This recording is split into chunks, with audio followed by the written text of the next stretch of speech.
তাকালেনই না, শুধু প্লেস করলেন ব্যাটটা।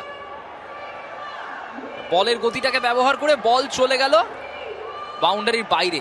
চুইংগাম চেবাচ্ছেন, জানেন যে কাজটা করার জন্য আজকে আনা হয়েছিল সেটা করে দিয়েছেন। উইকেট তুলেছেন, ব্যাট করেছেন, ক্যাচ নিয়েছেন, সবথেকে ইম্পর্টেন্ট। ব্যাট হাত থেকে বেরিয়ে গেছে, ব্যাটই ছুঁড়ে দিচ্ছেন, বল যাচ্ছে গ্যালারির দিকে, বাউন্ডারির দিকে, ব্যাট চলে যাচ্ছে আরেক বাউন্ডারির দিকে। মানে এরা অপূর্ব ধুনুচি নাচ হচ্ছে। সবাই হাসছে, আম্পায়ারও হাসছে, আম্পায়ার পর্যন্ত হাসছে যে কি ভাই, যে 6-4 একসাথে মারবি নাকি? দুরন্ত দৃশ্য। দেখুন আরেকবার দেখুন, বারে বারে দেখুন, ব্যাট চলে গেল একটা বাউন্ডারির দিকে, বল চলে গেল একটা বাউন্ডারির দিকে। ব্যাট আম্পায়ার হেলমেট পরতে হবে এরপর। আম্পায়ার ভাবছেন যে আমাকে হেলমেট পরতে হবে, বলও আসছে ব্যাটও আসছে।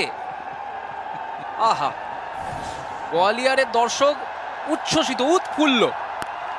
আর এখানে কি আমরা খেলা শেষ হতে দেখছি? একেবারে নিঃসন্দেহে দেখছি।